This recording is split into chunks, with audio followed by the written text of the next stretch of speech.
Am I ruining my friend's wedding by not wanting to wear the new puke-colored dress the bride specifically picked out for me, even though all of the other bridesmaids get to wear the beautiful emerald-colored one that was picked out over a year ago? A few months ago, my 32F, good friends, 33M, Riley, fiancé, 33F, Sam asked me to be a bridesmaid. The bride-to-be and I have always been friendly but not very close. She never seemed very interested in getting to know our friend group despite repeated attempts, so I was pretty surprised when she asked me. Still, I agreed. The wedding is coming up in a few weeks, and while I'm more than happy to take part, I've been having some issues with the dress situation. The bridesmaid dress was picked out last year and the fittings were officially finished last month. Sam paid for everything. The plan was for all bridesmaids to wear the same exact dress. She really stressed that she wanted all of us to look identical. But, during brunch 2 weeks ago, she told me that I'll need to wear a different dress. Apparently, she decided that all of the bridesmaids should have a different look instead of looking identical. I thought it was a bit weird to change something like this so late in the game, but didn't really think much else of it. We agreed to a date/time for my fitting, and continued with brunch. Fast forward to the day of my fitting last week. The new dress was unexpected. While the old dress was a cuffed-off-the-shoulder emerald green dress with a high slit and was fairly form-fitting, this new dress was giving elevated muumuu. It was shapeless and long-sleeved, and was what I can only call vomit green. Regardless, I agreed to wear the dress, thinking at least the other bridesmaids would join me in my suffering. 2 days ago, during dinner with one of the bridesmaids, I asked if she's already seen her new dress. She looked confused, and asked me what I was talking about. I reiterated what Sam said during brunch, and she looked even more confused, and told me that she hasn't heard anything about getting a new dress. This is when a few alarm bells started going off. Later that night, I texted all of the other bridesmaids asking if they'd been told anything about getting new dresses, and they all said no. I once again reiterated what Sam told me during brunch, and they agreed that the situation was starting to look a bit sus. One of them suggested that it may just be a misunderstanding. I didn't understand how it could be a misunderstanding, but decided to speak with Sam again anyways. I called Sam yesterday, and after some generic chit-chat, I asked her why she hasn't told any of the other bridesmaids that they're getting new dresses. Long silence. So much so that I thought the call disconnected. She then told me that she made a last-minute decision not to get everyone different dresses, but I'd still be wearing a different dress because she already bought it. She already bought the old dress too, so this reasoning made zero sense. I tried to reason with her by mentioning how strange it would look for one bridesmaids to look completely different from the others, and would draw unnecessary attention, but she said she didn't mind. She then rushed to get off the phone, and basically hung up on me.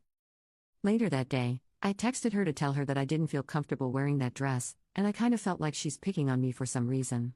Haven't received a response yet. Part of me feels like I'm being a bit dramatic, but another part of me feels like singling me out for no reason. I don't want to cause any drama or stress, but I also don't want to feel uncomfortable at the wedding. So, am I a jerk here? Commenter, she jelly girl. Do not participate in the wedding if she is going to be such an You should tell your friend because that is BS all around. Update 1. Didn't think I'd have an update so soon, but here we are. I spoke with Riley over the phone last night, and explained the entire dress situation. He seemed more disappointed than surprised, which caught me off guard, and was pissed on my behalf. He then told me what he believes is the reason behind Sam's newfound hostility towards me. Last month while he and Sam were having dinner with his family, his mother let it slip that Riley and I kinda went on a date a while ago. To be clear, we did not actually date. We went on a double date with a friend and a girl he was into because he was so nervous. I never even counted it as a real date because Riley and I were just there to make our friend more comfortable. There has never been anything even remotely romantic between us. Also, keep in mind that this happened almost 12 years ago. I had honestly completely forgotten about it. Riley said that he explained everything to Sam to drive home the fact that it wasn't a real date, but she was fixated on him not telling her about it until now. She said that if it was truly not a real date and if he really didn't have any feelings for me, then he would have already told her about it. Things were tense for a few days, but they later apologized to each other, him for not saying anything and her for overreacting, so he thought that the issue was resolved. That seems to not be the case. Anywho, Riley plans on speaking with her tonight, so we'll see what comes of that. Regardless, I don't think it makes sense for me to continue to be a bridesmaid, even if I'm allowed to wear the original dress. Hoping everything works out. Commenter, wow. That is super unhinged. It's a huge red flag. I agree that you probably should step out of the wedding party. Commenter 2. Well, it seems he has bigger issues to resolve now than handling the dress situation. He's marrying the mental one. That girl is unhinged, getting mad at something that wasn't even a date that happened 12 years ago. I would say, if this wedding happens, just go as a guest. Update 2. I have another quick update. Things don't seem to be going well. This afternoon, Riley asked me if he could stay at my place for a few days, until he has to travel for work later this week. Of course I said yes, but asked why he wants to stay with me. He literally lives 30 minutes away. He said that he doesn't want to talk about it right now, so I backed off. He's currently holed up in one of my guest rooms, and hasn't come out in hours. I am worried. Commenter, he's seeing his GF for who she really is.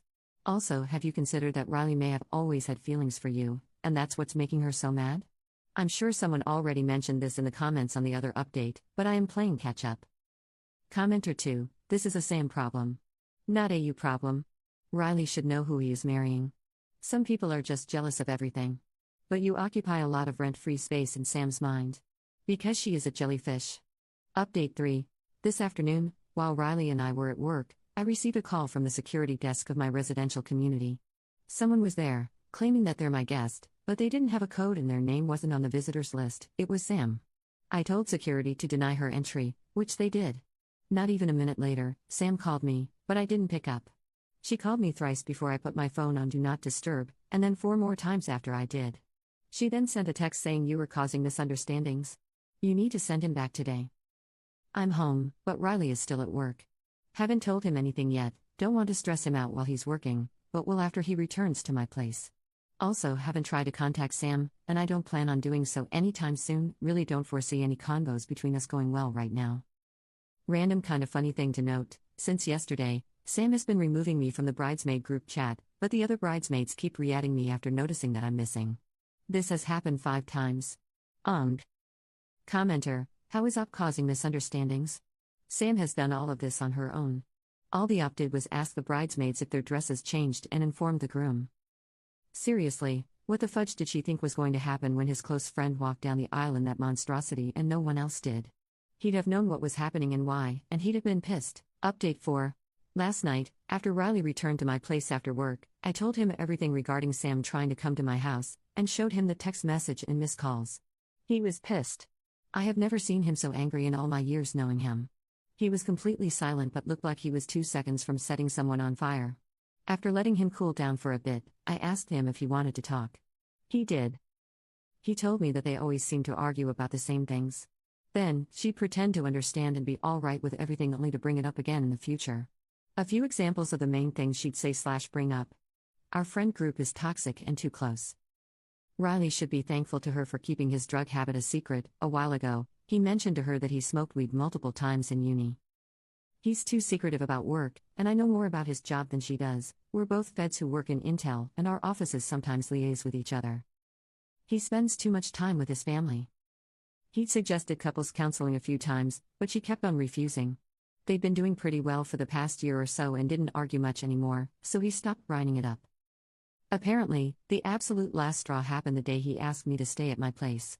During the argument with Sam that led to this, initially regarding the dress debacle but snowballing into other topics, in addition to trying to get him to cut me out of his life, she also called me the N-word. I'm black BTW and Riley and Sam are white. According to Riley, that's when he knew that he was 100% done. Before he left, he told Sam that their relationship's over. Since then, she's been blowing up his phone, but he said he hasn't read any of her messages or answered her calls. She also sent him emails, which he has also ignored. He's going to tell his family and our friend group before he leaves for his work trip this week. I encouraged him to consider doing so sooner rather than later before Sam has a chance to try to stir things up. Also, when he returns from the trip, he plans on going back to his place to get his ring back from Sam, and tell her that she needs to find a new place to live. The house is his. We spent the rest of the night, and part of the early morning, eating leftovers and cookie dough, working our way through some Moscow mules, and watching Monty Python. It'll take some time, but I know he's going to be fine. Thank you, my dearest potatoes, for all of your insight, advice, and kind words. Love this community. Update 5. Hello, my potato peeps, it's been a hot minute. I'll dive right in. Apologies if this is scatterbrained. I've been stuck at an airport for 35 hours and haven't slept at all. I was able to convince Riley to tell his immediate family and our core friend group about the Sam situation before his work trip, as opposed to after. Specifically, he told them that he and Sam are broken up and there won't be a wedding, that they broke up on bad terms, and that everyone should take anything Sam may tell them with a grain of salt. He wasn't ready to tell them absolutely everything, just the important bits. Everyone was shocked, except for Riley's mom. More on that later. I was also able to convince Riley to not let Sam stay in his home while he was on his work trip. Before he left, took the ring back, had her pack enough items to last her for the duration of his trip, and told her she could get the rest of her things after the trip. His mother was there with him when he told this to Sam just in case it went down, but Sam took it surprisingly, suspiciously, well. No one really trusted her calm reaction, so Riley had all of the locks changed before his trip. Not even 12 hours after Riley left, Sam started blowing up my email. I blocked her number, which I guess she realized. Within the span of 24 hours, she sent me exactly 33 emails. Most were about me being evil, a cunt, a slut, low class, and a homewrecker. Some included pics of me and Riley, with varying captions like "should have known you wanted him all along," "I can tell you've always wanted to screw him," etc., and a few of them were just her begging me to let her have Riley back. Felt like I was getting whiplash. I didn't block her because honestly I was curious about how much Should would incriminate herself. She ended up sending me a total of about 60 emails. Fast forward to a few days before Riley returned from his trip. I was having lunch with his mom, and the topic of Sam came up. Potatoes, remember when I said that Riley's mother wasn't surprised when he told her about the Sam situation? That's because she wasn't. Apparently, she's always felt that something was kinda amiss with Sam, but she never really had anything concrete to tell anyone about and didn't want to seem dramatic, especially because Riley is aware that his mom and Sam never really clicked. Few things she brought up. On multiple occasions, she noticed Sam giving me dirty looks for seemingly no reason. Sam would sometimes try to change the subject when I was mentioned, and has jokingly mentioned that she hopes I start dating someone soon so she could spend more time with Riley. Sam has made some offhand comments that maybe weren't explicitly racist, but rubbed people the wrong way. For example, she mentioned not wanting to get food poisoning from eating at ethnic restaurants. At this point, I was wondering how I never noticed anything. The next day, as I was leaving work, one of the security guards on the base told me that he turned away a car that morning that was trying to get on base because the driver had none of the required credentials, and refused to go to the visitor center. The driver asked for me by name, and refused to move until she was threatened with detainment. It was Sam. At this point, I was done. I spoke with my security POC that same day, and reported her.